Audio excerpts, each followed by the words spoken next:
Hi, I'm Gracelyn. Before I continue, please like and subscribe. One click from you means more stories can be shared. Help us reach 1,000 subscribers and make a difference. Let's begin. Mom, you seriously need to get out more, my son Brandon said, handing me a cup of coffee. It's been over a year since Dad passed. I sighed, taking the mug. I know, honey. I'm trying. It's just nothing. Even Melissa says you're becoming a hermit. Melissa, my daughter-in-law of 3 years. Pretty, charming, and always concerned about my well-being, at least when Brandon was around. How thoughtful of her, I said, trying to keep my tone neutral. Where is she anyway? Work emergency. Something about a client presentation?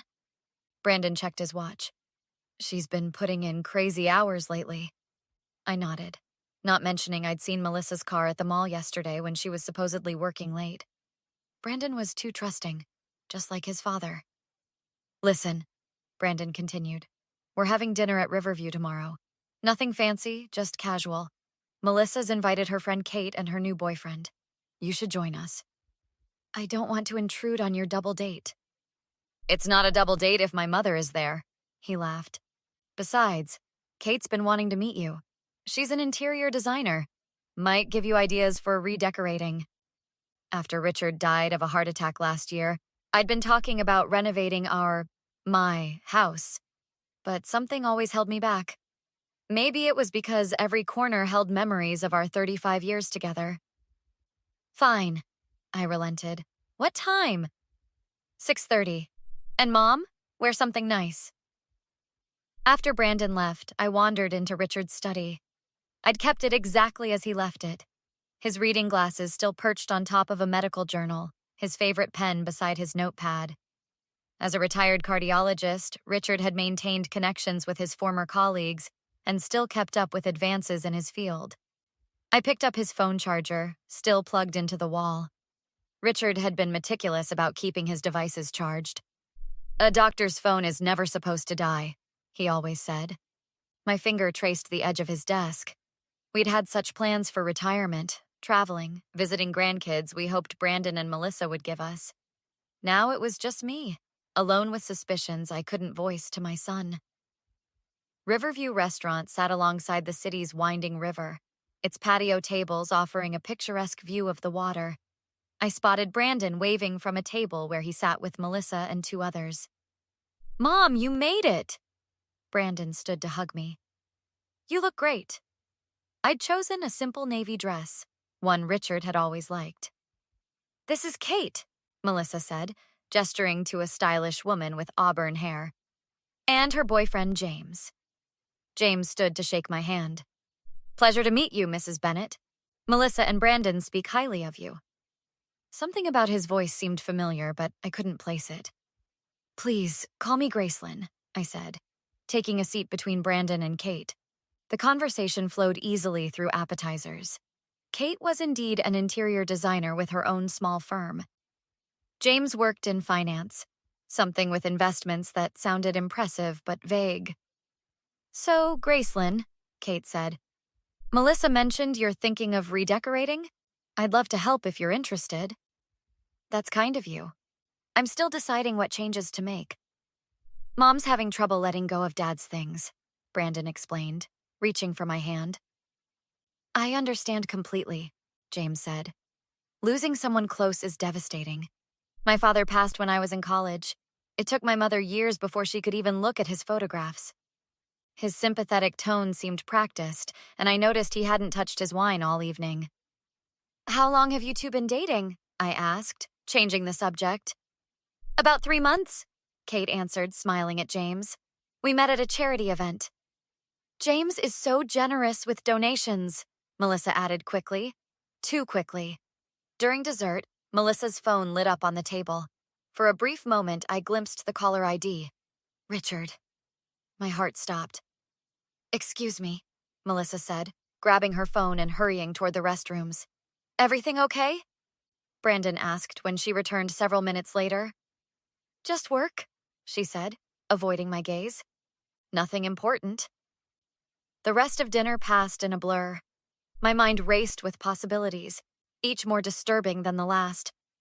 Why would Melissa have my dead husband's name in her contacts? And why did she look so rattled when she saw me noticing it?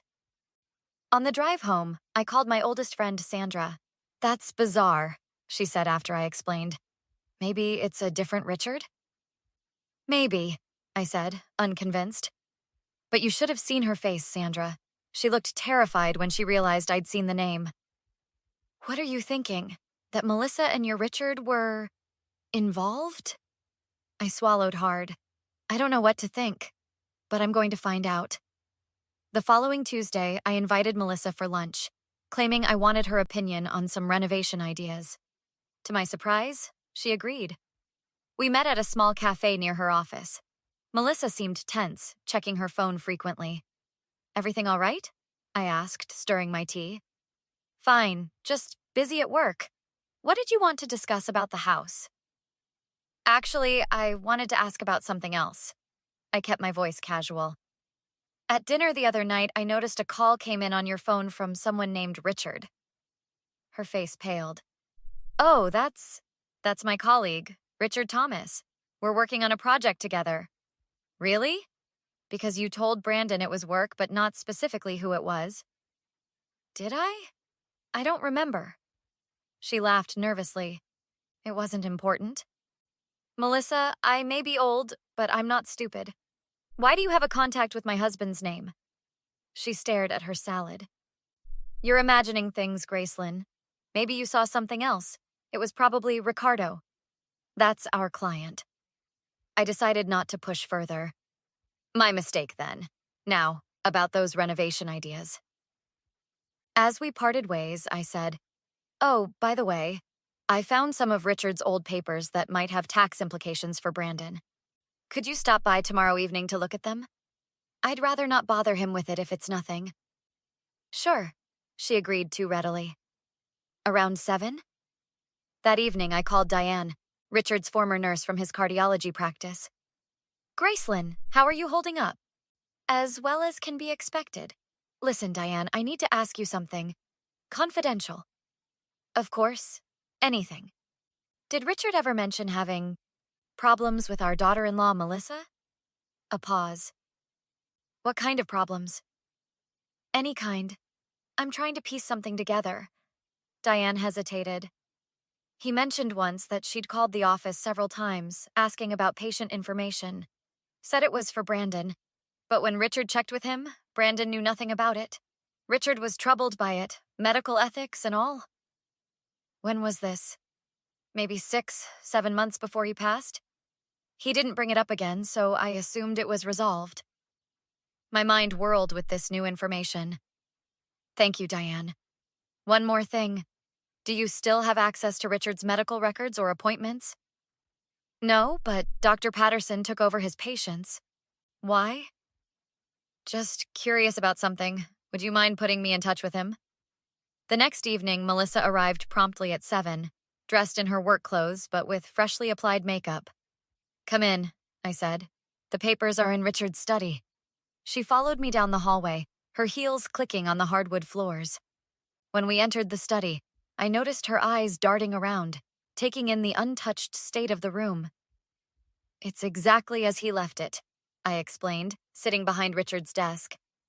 "I can't bring myself to change anything." "It's nice," she said awkwardly.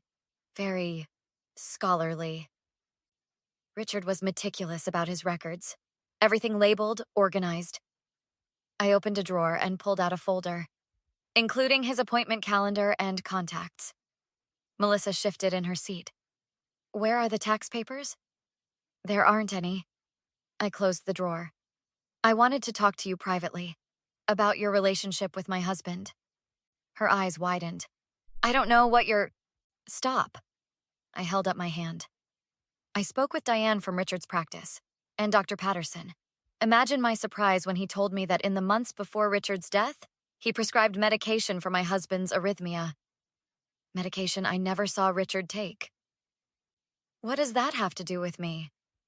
"I also found something interesting on Richard's old phone."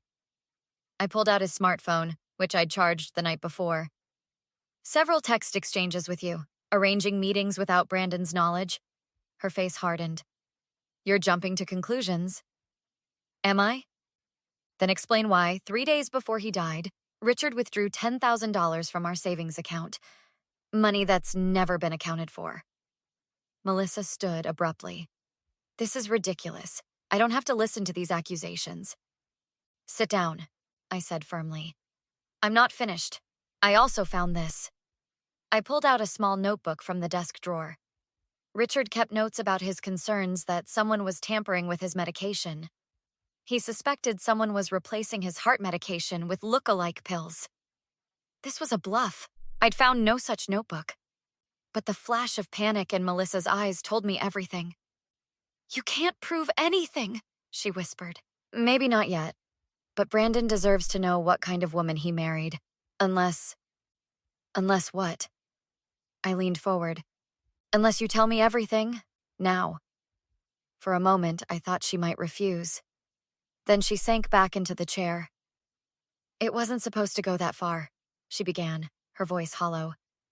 I just needed money. For what? Debt. I have gambling problems, online poker. I was in deep. Really deep. I tried asking Brandon for help, but he's so conservative with money, just like his father. So you approached Richard behind our backs? She nodded. At first, I just wanted a loan, but he refused. Said I needed professional help, that he wouldn't enable my addiction. He threatened to tell Brandon. And you couldn't have that. You don't understand how it would have looked. Brandon was up for partnership at his firm. We were trying to start a family. If he knew about my gambling... So what did you do, Melissa? She stared at her hands. I found out about his heart condition. Richard had been hiding it from everyone, even you. He didn't want to worry the family. My throat tightened. Go on. I told him I'd keep his secret if he helped me, just enough to cover my worst debts. He agreed at first, but then he changed his mind. I finished for her. He said he was going to tell both you and Brandon everything. About his heart, about my gambling, all of it. I panicked. Did you tamper with his medication? My voice was barely audible. Melissa's eyes filled with tears. I just switched some pills. I didn't think it would kill him, I swear. I just wanted to make him sick enough to keep quiet for a while. The room seemed to spin around me. You killed my husband over gambling debts? It was an accident. And afterward, I felt terrible. I've been carrying this guilt for over a year.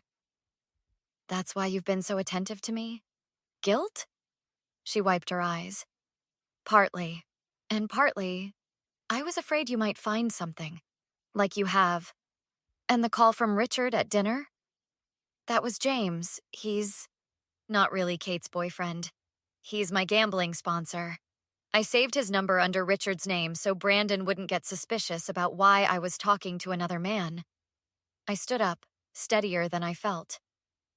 Here's what's going to happen. You're going to confess everything to Brandon. Tonight. Then you're going to turn yourself in to the police. You can't be serious. It would destroy everything. You destroyed everything when you killed my husband. I picked up the phone. I'm calling Brandon now. He's meeting us at the police station. Please, she begged. There must be another way. I'll do anything. The time for negotiations is over, Melissa. 3 months later, I sat across from Brandon in my newly redecorated living room. Kate, who had indeed been just Melissa's friend, not involved in any of it, had helped me transform the space. Richard's study was now a bright sunroom where I spent mornings reading. The prosecutor says she'll likely get 15 years, Brandon said, looking exhausted but somehow lighter. With possibility of parole after 10. How do you feel about that? He ran a hand through his hair, which had more gray than a 32-year-old's should. Relieved, honestly. Every time I think about what she did to Dad, to our family. I reached over and squeezed his hand. Your father would be proud of how you've handled this. I keep thinking I should have seen it. The signs were there. Money disappearing, her strange moods, the lies about working late. We see what we want to see in those we love, I said gently. I missed signs too. Brandon nodded. Sandra called earlier. Said you're joining her book club? And a widow's support group. Turns out I'm not the only one who's had to rebuild a life. That's good, Mom. Really good. He glanced around the room. Dad would like what you've done with the place. It feels peaceful. After Brandon left, I wandered to the sunroom and sat in my new reading chair. On the small table beside it sat a framed photo of Richard and me on our 30th anniversary. Next to it lay the real notebook I'd found hidden in Richard's desk after Melissa's confession. The one where he'd documented his suspicions about her, his concerns about her mental stability, and his plan to confront her the week he died. He'd known something was wrong. He just hadn't realized how dangerous she truly was. My phone buzzed with a text from Sandra. Still on for dinner tomorrow? I smiled and texted back. Absolutely. The prosecutor had called that morning with news that Melissa had tried to make a deal, offering information about other crimes in exchange for a reduced sentence. Apparently, my daughter-in-law's deceptions went far deeper than any of us had imagined. But that was a story for another day. For now, I was learning to live again, without Richard, without the weight of unanswered questions, and with the knowledge that justice, however painful, had finally been served. If Richard were here, he'd tell me the same thing he always did when we faced difficult times. The truth hurts, Gracie, but living a lie hurts more in the end. How right he was. What would you do if you discovered someone close to your family was hiding a devastating secret? Would you confront them directly or gather more evidence first? I'd love to know how you would handle such a betrayal.